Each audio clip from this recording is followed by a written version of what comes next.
एक बहन का सवाल है कि कुंडे की नियाज़ क्यों दिलाई जाती है। मैंने इससे कबल एक वीडियो अपलोड की है कि कुंडे की नियाज़ की हकीकत। उस वीडियो को अगर आपने नहीं देखा है तो एक बार ज़रूर देख लें। उस वीडियो का लिंक मैं डिस्क्रिप्शन में डाल दे रहा हूँ। तो इस वीडियो में आपको बताता हूँ कि क्यों दिलाई जाती है। और बहुत सारे लोगों के मन में ये भी ख्याल होता है कि ये नियाज़ नहीं दिलानी चाहिए, तो इसके बारे में भी वजाहत करूँगा कि दिलानी चाहिए या फिर नहीं दिलानी चाहिए, ये गलत है या फिर सही है। क्योंकि बहुत सारे लोग हैं और सारे लोगों का नज़रिया अलग अलग होता है, सारे लोगों का नज़रिया एक जैसा तो होता नहीं है। तो इस वीडियो को शुरू करते हैं। इस वीडियो को आप देखिए और मेरी बातों को आप गौर से सुनिए, क्योंकि बहुत सारे लोग जो है इस पर अलग अलग तरीके से कमेंट कर रहे हैं। ठीक है, सबसे पहली बात आप ये समझें कि किसी भी चीज़ को हराम कहना या फिर नाजायज़ कहना या फिर मकरूह कहना, ये हम अपनी तरफ से नहीं कह सकते। ये हम क्या, कोई भी बड़ा से बड़ा आलिम हो वो अपनी तरफ से नाजायज़ व हराम नहीं कहता है। ठीक है, जब तक शरीयत मुताहरात पर उस चीज़ को नाजायज़ व हराम ना कहा जाए तब तक कोई भी आलिम, कोई भी शख्स नाजायज़ व हराम नहीं कहता है। ठीक है, दूसरी बात, अगर कोई आलिम नाजायज़ व हराम कहता है तो फिर वो उस चीज़ को दलाइल के साथ पेश करता है, प्रैक्टिकली तौर पर हो या फिर जिस तरीके से भी हो, वो आपको बताएगा कि ये चीज़ क्यों हराम है। ठीक है, ये चीज़ क्यों नाजायज़ है, वो आपको सारी चीज़ें बताएगा। सिर्फ यूं ही किसी चीज़ को नाजायज़ व हराम कहने से नाजायज़ व हराम नहीं होता है। ये बात समझ में आ गई। अब मैं आपको बताता हूँ कि ये कुंडे की जो नियाज़ है, बहुत सारे लोग कहते हैं कि इसको नहीं करना चाहिए। तो सबसे पहली बात ये समझें आप कि क्यों नहीं करना चाहिए। वो इसलिए कहते हैं कि कुंडे की नियाज़ 22 रजब को दिलाई जाती है, बहुत सारी जगहों पर 15 रजब को दिलाई जाती है, बहुत सारी जगहों पर 1, बहुत सारी जगहों पर 5, जिसका जैसा हिसाब रहता है वो अपने अपने हिसाब से दिलाते हैं। ठीक है, सबसे पहली बात आप ये समझ लें कि इमाम जाफ़र सादिक रज़ी अल्लाह ताला अन्हु, उनकी वफ़ात की हिस्टोरी आप पढ़ेंगे, तारीख़ पढ़ेंगे तो आपको किसी किताब में 22 मिलेगा, किसी किताब में 15 मिलेगा, किसी किताब में आपको 4, किसी में 1, लेकिन ज़्यादातर जो आपको मिलेगा वो 15 को मिलेगा। यानी कि उनकी जो शहादत हुई है, उनकी जो वफ़ात हुई है, शहादत इसलिए कि उनको जहर देकर मारा गया था, तो उनकी वफ़ात जो हुई है ज़्यादातर 15 रजब को आता है। कुछ ही किताब ऐसे होंगे शायद कि 22 रजब को आता है। ठीक है, तो मामला ये है कि जब हज़रत अमीर माविया रज़ी अल्लाह ताला अन्हु का इंतकाल हुआ, तो हज़रत अमीर माविया कौन है आपको पता है? यजीद के वालिद मोहतरम है। तो हज़रत अमीर माविया रज़ी अल्लाह ताला अन्हु वो साहबी रसूल है।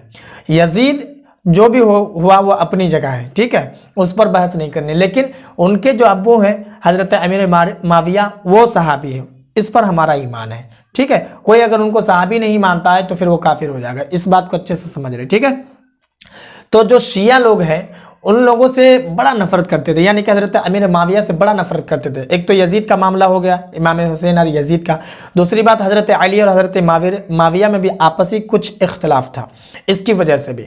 तो हज़रत अमीर माविया रज़ी अल्लाह ताला अन्हु का जब इंतकाल हुआ, तो इंतकाल होने के बाद उनकी भी तारीख़ किसी में 1 रजब, किसी में 2 रजब, किसी में रमज़ान का बताया जाता है और किसी में 22 रजब का बताया जाता है। तो जब शिया लोगों ने सुना कि हज़रत अमीर माविया का इंतकाल हो गया है, तो फिर वो लोग खुशी में खीर वगैरह, पूड़ी वगैरह और भी दीगर चीज़ें बनाने लगे, बना करके एक दूसरे को तकसीम करने लगे, खुशियाँ मनाने लगे। जब ये चीज़ देखा देखी लोगों में आम होता चला गया, तो जब उन लोगों से पूछा गया कि आप क्यों करते हैं, तो फिर उन लोगों ने क्या किया कि इस चीज़ को छुपाने के लिए कि हम अमीर माविया के खुशी में मनाते हैं, इंतकाल की खुशी में, इस चीज़ को छुपाने के लिए उन लोगों ने क्या किया, बता दिया कि हज़रत इमाम जाफ़र सादिक रज़ी अल्लाह ताला अन्हु की वफ़ात जो हुई है तो इसलिए हम लोग नियाज़ दिलाते हैं। सबसे पहली बात आप समझ लें, नियाज़ और फातिहा, फातिहा कहते हैं कि मरहुमिन के नाम से बख्शा जाए, इसाले सवाब किया जाए।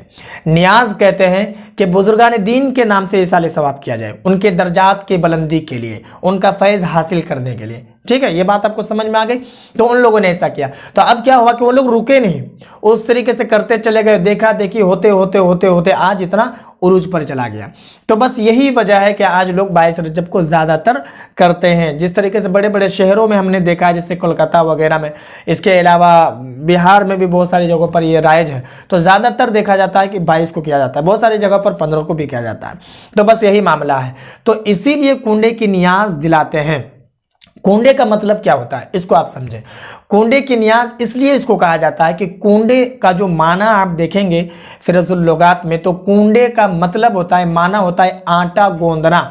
और फातिहा की जो चीज़ें होती है, तबर्रुक जो होती है, तो तबर्रुक रखने वाली चीज़, मिट्टी की हांडी, समझे, इसका जो माना होता है। तो नियाज जो इमाम जाफ़र सादिक रज़ी अल्लाह ताला अन्हु के नाम से होता है, तो ज़्यादातर खीर वगैरह बनाए जाते हैं, पूड़ी वगैरह बनाए जाते हैं, जलेबी वगैरह कुछ भी अगर सामान होता है तो वो मिट्टी के हांडी पर ही रखे जाते हैं। आपने देखा होगा मिट्टी का हांडी मार्केट में मिलता है, तो उसी पर रखा जाता है, इसलिए इसका नाम कुंडा पड़ गया, इसलिए लोग इसको कुंडे की नियाज कहते हैं। बात आपको सारी समझ में आ गई। तो अब हमें ये करना चाहिए कि नहीं करना चाहिए, तो अब मैं आपको बताता हूं कि क्या है सही है क्या गलत है। देखिए, अगर कोई बुजुर्ग का इंतकाल हो जाता है, उनके वफात का जो साल होता है, या फिर ऐसे ही मोहब्बत में जब हमारा मन होता है, तो हम उनके नाम से क्या करते हैं, नियाज दिलाते हैं, मिलाद करते हैं, अपने अपने हिसाब से सारे लोग करते हैं। तो ये तो गलत नहीं है। तो ठीक उसी तरीके से अगर किसी भी बुजुर्गान दीन के नाम से अगर नियाज दिलाते हैं, तो वो आप कभी भी दिला सकते हैं। ज़रूरी नहीं कि आप 22 को दिलाएं कि 15 को दिलाएं, कभी भी इमाम जाफ़र सादिक रज़ी अल्लाह ताला अन्हु के नाम से जो 22 रजब को दिलाया जाता है, वो आप कभी भी दिला सकते हैं। ज़रूरी नहीं कि आपको उसी दिन दिलाना है। लेकिन हाँ, अगर कोई करता है तो उसे आप मना भी नहीं कर सकते, उसे आप नाजायज़ व हराम भी नहीं कह सकते हैं। आप ये नहीं कह सकते कि ये नाजायज़ व हराम है, ये बिदाअत है, ये शिरक, नहीं, ऐसा नहीं कह सकते। देखिए, सबसे पहली बात, शिरक इसको नहीं कहा जाएगा। शिरक किसको कहा जाएगा, अल्लाह की ज़ात और सिफात में किसी को शामिल करेंगे, किसी को शरीक करेंगे, तो वो शिरक होगा। ये तो शिरक नहीं हुआ, क्योंकि ये तो बंदा है, उसके नाम से हम करें, उसको तो हम अल्लाह मान ही नहीं रहे, तो फिर वो शिरक कैसे होगा। दूसरी बात, बिदाअत, तो बिदाअत की किस्में होती है, बिदाअत सय्या है, बिदाअत मुबाहा है, बिदाअत हसना है। तो ये बिदाअत हसना में से है, बिदाअत मुबाहा में से है, यानी कि ये अच्छी बिदाअत है, मुस्तहब है। अगर आप करेंगे तो ठीक, नहीं करेंगे तो कोई परेशानी की बात नहीं। अब हर चीज़ें रसूलुल्लाह सल्लल्लाहु अलैहि वसल्लम के ज़माने में था, वही चीज़ अभी है, ये तो ज़रूर नहीं। रसूलुल्लाह सल्लल्लाहु अलैहि वसल्लम के ज़माने में गाड़ी वगैरह नहीं थी, बिरयानी नहीं थे, लेकिन अभी है, तो इसका क्या मतलब, ये नाजायज़ तो हराम हो जाएगा, नहीं ना होगा। तो बिदाअत की भी किस्में होती है, बिदाअत हसना यानी अच्छी बिदाअत, बुरी बिदाअत। तो ये अच्छी बिदाअत में से है, मुस्तहब में से। अगर कोई करता है तो उसे रोका भी ना जाए, अच्छी बात है, करें। अगर कोई नहीं करता है तो उसे टोका भी ना जाए, नहीं करता ना करे, कोई फर्ज और वाजिब भी नहीं कि बिल्कुल करना ही पड़ेगा। और एक बात और मैं आपको बताऊं, बहुत कीमती बात, इसको भी सुन लीजिए, कि जब भी फातिहा इमाम जाफ़र सादिक रज़ी अल्लाह ताला अन्हु के नाम से दिलाएंगे, चाहे वह 15 रजब हो चाहे 22 रजब हो, तो हजरत अमीर माविया रज़ी अल्लाह ताला अन्हु के नाम से भी दिलाएंगे, यानी कि दोनों के नाम को शामिल करेंगे। जो से जलते हैं तो उन लोगों को और जलाएंगे, और उनके नाम से भी हम फातिहा व नियाज दिलाएंगे। उम्मीद है कि मेरी बात आपको समझ में आ गई होगी। इस वीडियो को जितना हो सके लोगों में ज़रूर शेयर कर दें। बाकी अगर आपके मन में कोई और सवाल हो तो आप कमेंट पर ज़रूर बताएं।